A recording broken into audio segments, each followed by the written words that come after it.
생생하게 상생하며 YTN 라디오 생생경제. 안녕하세요. YTN 라디오 생생경제 김혜민입니다.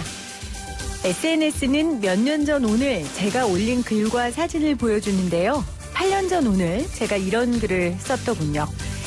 KTX 타면서 늘 느끼는 거지만 아이들이 타는 칸을 따로 만들어줬으면 좋겠다. 정말 너무 시끄럽다.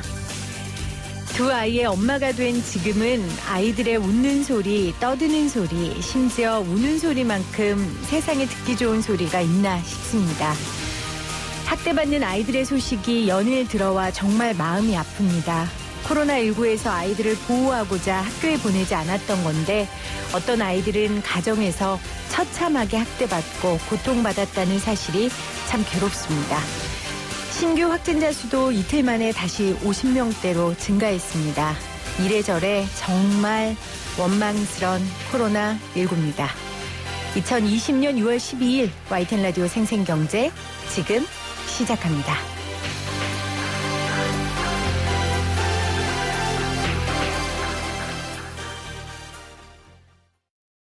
YTN FM은 2020년 3월 11일 방송된 YTN 라디오 생생경제 프로그램에서 방송심의에 관한 규정 제46조 광고효과 제3항 제2호를 위반한 내용을 방송하여 방송통신심의위원회의 제재조치 결정에 따라 방송통신위원회로부터 주의조치를 받았습니다.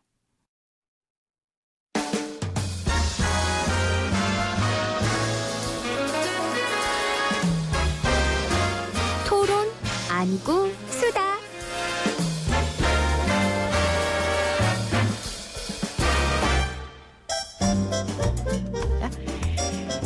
YTN 라디오 생생경제 매주 금요일 토론 아니고 수다로 함께하죠. 아이들에게 급식을 다 주느냐, 선별적으로 주느냐, 어르신에게 돈을 다 드리느냐, 소득 대비로 드리느냐, 재난지원금을 다 주느냐, 경제 취약계층에만 주느냐. 우리가 그동안 치열하게 해온 논쟁들입니다. 이 논쟁은 지금 기본소득 논쟁으로 또 이어지고 있어서요. 오늘 기본소득에 관한 수다 한번 떨어볼게요. 오늘 수다에 여러분들도 좀 함께해 주세요. 샵 0945 우물정 0945로 여러분들의 의견 보내주시고요. YTN 라디오 유튜브 창에 치시면 보이는 라디오로도 함께하실 수 있거든요. 오늘 수다에 함께하신 분들 몇 분 선정해서 제가 선물 보내드리도록 하겠습니다. 수다 파트너 두 분 나오셨어요. 나라살림연구소의 이상민 연구위원 나오셨고요. 안녕하세요, 위원님. 네, 안녕하세요. 법무법인 율촌의 최준영 전문위원 나오셨어요. 어서 오세요. 네, 안녕하세요. 두 분 다 위원님이시네요. 그러게 말입니다. 두 분은 서로 보신 적 있으세요? 온라인 친구입니다.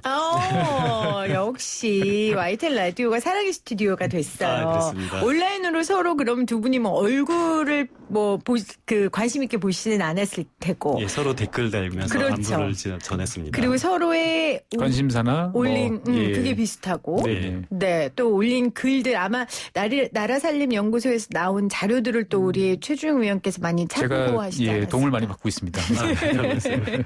네, 알겠습니다. 오늘 두 분과 함께 정말 뜨거운 화두입니다. 이 기본소득 관련된 이야기를 좀 나눠보고자 하는데요. 일단 두 분이 생각하는 기본소득의 정의를 좀 알고 싶어요. 먼저 우리 최준영 의원님. 예, 뭐 기본소득이라고 하면 아주 쉽게 말씀드리면 전 국민이 동일한 수준의 어떤 직접적인 현금에 준하는 현금 조건 또는 없이. 현금 조건 없이 나눠 갖는 거죠, 보면은. 예. 그래서 그 수준이 이제 기본적인 소득을 영위할 수 있을 정도의 어떤 그 정도 돼야 된다. 네. 생활 수준을 영위할 정도. 보통 이런 개념으로 이제 받아들여지고 있는데 구체적인 사항들은 뭐 국가나 아니면 시대별로 좀 많이 좀 달라지는 것 같아요. 네. 아무 조건 없이 모두에게 주는 건데 전에 우리 이상민 위원님 나오셨을 때 재난지원금 얘기하시면서 가구한테 줘서 예. 내가 엄마가 나한테 못 줘서 좀 못 쓰고 있다 이 맞습니다. 얘기하셨잖아요. 근데 예. 기본소득은 가구가 아니라 개인에게 주는 예, 겁니까? 개인한테 주는 거고요. 그러니까 원래 기본소득의 그 사전적 정의를 말을 하자면은요. 보편성, 무조건성, 개별성, 정기성, 현금 지급, 충분성 이렇게 말해요. 그러니까 이걸 좀 쉽게 말을 해서 그러니까 모든 사람에게 개인 단위로 뭐 자산 심사, 뭐 노동 요구 같은 거 하지 말고 그냥 충분히 현금으로 정기적으로 주자. 그걸 기본소득 기본소득이라고 말을 하는데요.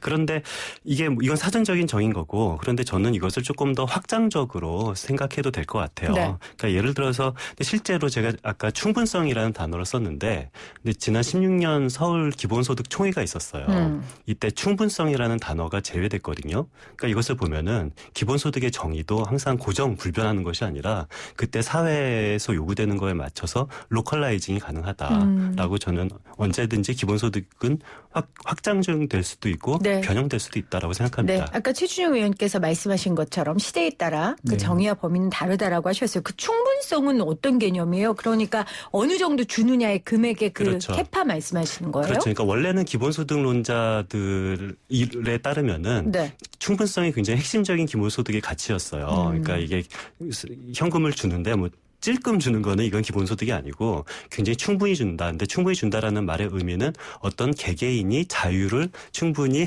이거를 자유를 누릴 수 있는 정도의 양은 줘야지 기본소득이지 그 정도보다 더 적은 양의 돈을 주면 기본소득이 아니다라고 과거에는 생각을 했는데 네. 이런 생각 같은 경우는 최소한 서울 기본소득 총회에서는 바뀌었죠. 그러니까 단순히 우리가 기본적으로 필요한 생계 유지만 필요한 게 아니라 예. 뭐 영화 한 편, 한 달에 영화 한 편 보고 싶으면 영화도 보러 갈 수 그렇죠. 있고 이 정도의 소득이 돼야 된다라는 말씀이신 거예요. 예, 아까 그렇죠. 충분성의 개념은 알겠습니다. 자, 최준용 의원님, 우리가 이 코로나19로 기본소득 논쟁이 촉발되긴 했지만 사실 4차 산업혁명 이슈와 함께 좀 같이 등장했던 이슈죠. 우리나라에서는 특히 이제 그렇게 좀 받아들여졌죠. 이제 4차 산업혁명이라는 단어가 등장하면서 야, 이렇게 진행되면은 우리 사람들이 일자리가 없어지는 거 아니야? 다 로봇이 다 대체하고 AI가 다 하고 그럼 사람들은 뭐 하지?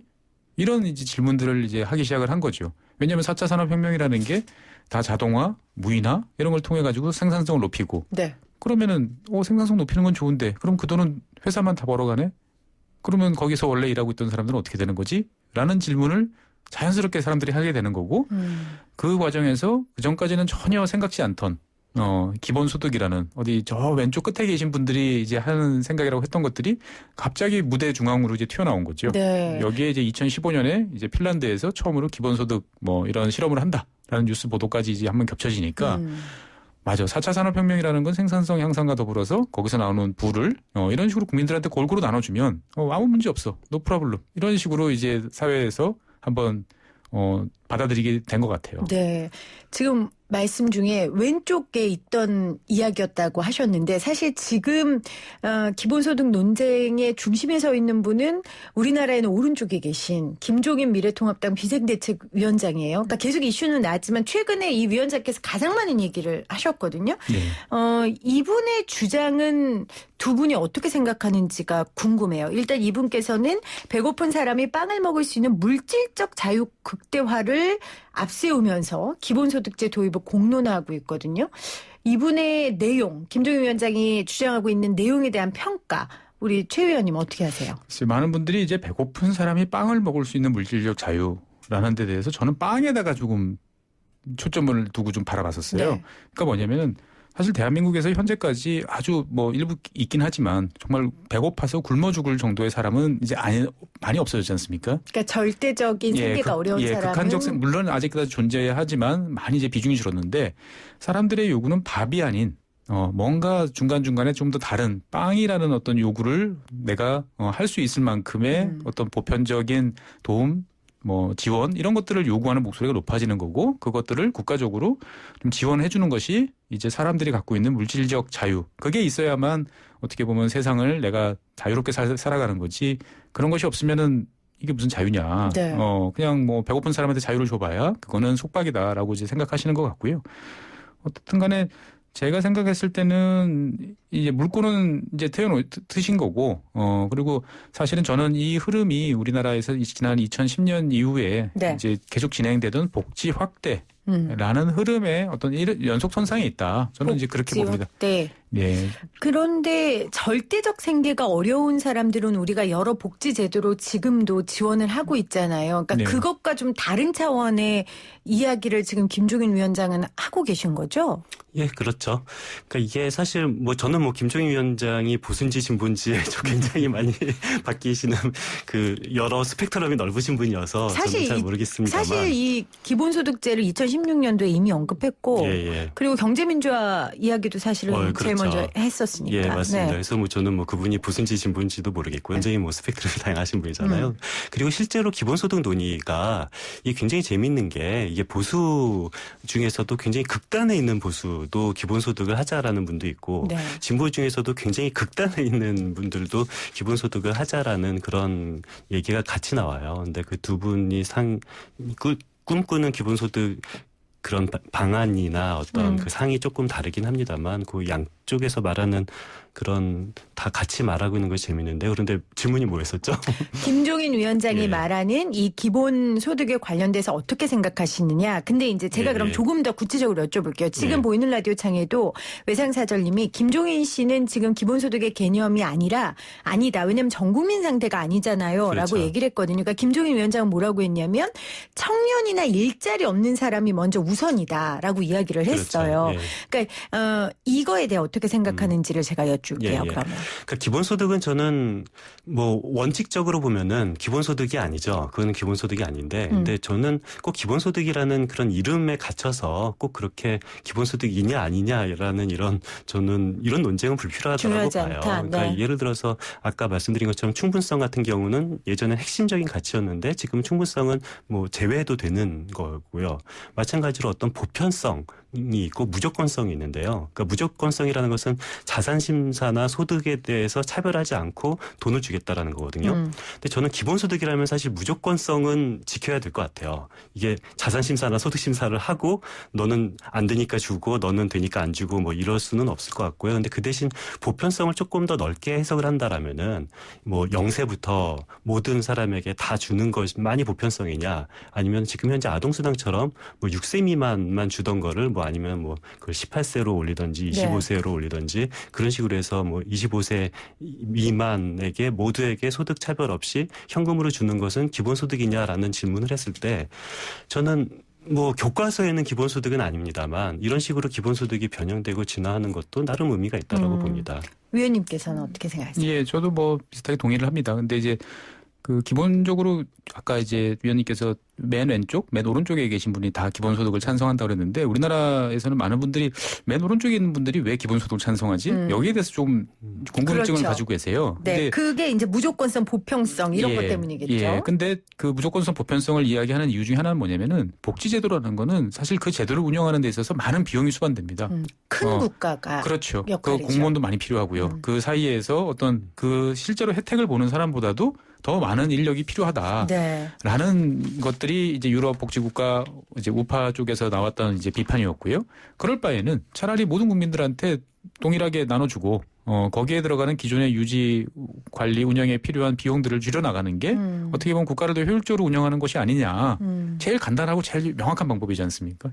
계좌번호만 있으면 누군가 버튼 하나만 딱 누르면 자동으로 다 즉시 입금이 되는 그런 네. 시스템이라면 사회복지처도 필요 없고 뭐 그 많은 관료 기구나 운영하는 체제가 필요 없으면 그 자체가 어떻게 보면 작은 정부를 구현하는 길이다라는 아이템에 초점을 맞추니까 이게 기본소득이라는 제일 왼쪽에 계신 분들이 말씀하실 법한 주제랑 묘한 곳에서 맞아 떨어지는 거죠. 네. 그래서 핀란드 같은 경우도 처음에 시작했을 때 당시에 보면 왼쪽이나 오른쪽이나 다 일단 해보자. 라는 데 쉽게 동의를 하셨어요. 그러니까 한쪽에서는 서로 바라보는 기정이 좀 달랐던 거죠.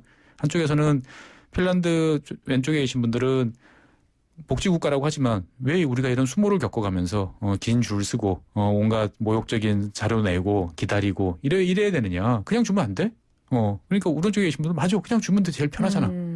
이런 이제 어떻게 보면은 그 복지사회에서 체감했던 기존 복지 체계의 어떤 답답함, 한계 이런 것들을 한번 뛰어넘는 실험을 해보자. 라는 쪽으로 쉽게 이제 이야기가 포커싱이 맞춰졌던 거죠. 네. 그래서 이제 몇 년간 실험을 했었고. 근데 우리나라는 아직 그 단계는 아직 못 간 상태에서 우리는 항상 이렇게 개구리 뛰시기로 이제 도약을 하죠. 이제 퍽퍽 뛰어넘어서 이제 그 다음 단계로 넘어가는 것처럼 기존의 복지 체계가 아직 100% 충분히 성립이 안 돼 있는 상태에서 갑자기 이제 다음 단계로 넘어가다 보니까 이게 서로가 좀 서로가 원하는 것만 지금 보고 계신 것 같아요. 네, 지금 우리 위원님이 말씀하신 것처럼 차례대로 토론도 하고 단계가 나아가야 되는데 우리가 이제 코로나19라는 엄청난 위기를 겪으면서 재난기본급이라는 거를 한번 줘봤잖아요. 네. 받아봤잖아요. 네, 네. 그러면서 아무래도 토대가 이 기본소득에 관련된 토론을 할 수 있는 토대가 만들어졌기 때문에 몇 단계를 뛰어넘어서 지금 얘기하고 있는 거 아니겠어요? 거대한 실험을 한 거죠. 네, 국가 차원에서. 그러다 보니까 지금 정치인들은 서로 아젠다를 잡기 위해서 네. 토론을 하고 있고요. 가장 대표적인 게 박원순 시장이 말한 그러니까 박원순 시장은 전국민 고용보험을 먼저 얘기하고 있고 예. 이재명 도지사는 전국민 기본소득을 얘기하고 있단 말이에요. 근데 저는 이게 두 개가 싸울 일인가? 두 분의 싸움을 보면서 이게 고용보험과 기본소득이 싸울 일인가 이런 생각을 하게 되거든요. 이 두 분의 논쟁은 어떻게 보세요? 싸울 일이라기보다는 이제 저는 그렇게 봅니다. 그러니까 이제 이재명 지사님께서는 이제 보편적 복지, 그러니까 말 그대로 이제 누구한테나 네. 이제 동등하게 가야 된다라고 생각을 하시는 거고, 박원순 시장님께서는 아직 우리가 거기까지 갈 상황은 아니고 그거보다는 선별적으로 우리가 더 도움이 필요한 사람들이 분명히 있지 않느냐, 이거를 무시하고 층이 다른데 여기다가 똑같이 깔아봐야 그 층은 똑같이 존재한다. 그러니까 차라리 더 받을 수 있는 사람한테 더 집중적으로 뭔가를 해줄 수 있는 시스템을 만드는 게 낫다. 그 대상이 이제 타이틀이 현재 이제 전국민 고용보험이라는 타이틀로 나타나는, 그러니까 예전에 있었던 선별적 복지냐 아니면은 보편적 복지냐에 이제 한 10년 정도를 뛰어넘어서 다시 이제 버전 2 정도 되는 아하. 그런 논쟁인 것 같습니다. 제가 보기에는. 결국 이거의 본질도 선별적이냐 보편적이냐인 거예요? 저는 그렇게 생각을 합니다. 보면. 어떻게 생각하세요? 예, 그렇게 생각할 수 있죠. 그런데 결론 그 말을 이어서 말하면은 그러면 선별적 복지가 좋을까요? 보편적 복지가 좋을까요? 라고 말하면 어떻게 생각하세요? 어떻게 생각하세요? 저는 답은 나왔다고 봐요. 답은 나왔다. 예, 답은 나왔는데 선별적 복지, 보편적 복지 두 개의 정책 믹스가 가장 좋다라고 답이 나왔다라고 봐요. 그러니까 지금 좀 전에 말씀드린 것처럼 두 지사, 시장님이 어떤 서로 정책적 대결을 하고 있는데, 그러니까 저는 정치인들은 이런 선명한 정책적 대결을 하는 것은 너무도 당연하다고 봐요. 근데 저 같은 경우는 정치라는 사람이 아니라 예산을 분석하는 사람이잖아요. 근데 보면은 굉장히 재밌는 게 아주 선명한 정치인이 굉장히 큰 정치적 투쟁을 통해서 이겼어요. 그래서 그 다음 해 바뀐 예산을 보면은 굉장히 예산을 보면은 뭔가 양쪽 정치인들이 주장했던 한 중간에서 어디에서 약간 좀 치중은 됐긴 됐지만, 그렇게 우리가 정치적으로는 굉장히 선명하게 우리가 달라졌다라고 생각하지만 예산 사업을 보면은 어느 정도 그런 중간에서 약간 좀 그런 부분을 보이는 부분이 많거든요. 저는 마찬가지로 지금 현재 논쟁이 기본소득이냐 아니면은 전국민 보편소득이냐 이런 식으로 프레임 속에서 논쟁이 되고 있는데, 저는 이런 프레임은 굉장히 정치적인 선명성을 하는 데는 유효할지 몰라도 실제 우리가 꼭 이 프레임 속에서 이 기본소득을 볼 필요는 없을 것 같아요. 조금 더 나가서는 기존 복지냐 기본소득이냐 이렇게 둘의 프레임을 통해서 싸우는 경우도 있는데, 구태여 이 둘을 그렇게 대립적으로 볼 필요가 있는가. 어느 중간에 좀 나름대로 정책 믹스를 할 수 있는 여지가 저는 충분히 있다라고 봅니다. 그러면 제가 두 분 의견을 여쭤볼게요. 아까 들어오기 전에 제가 두 분한테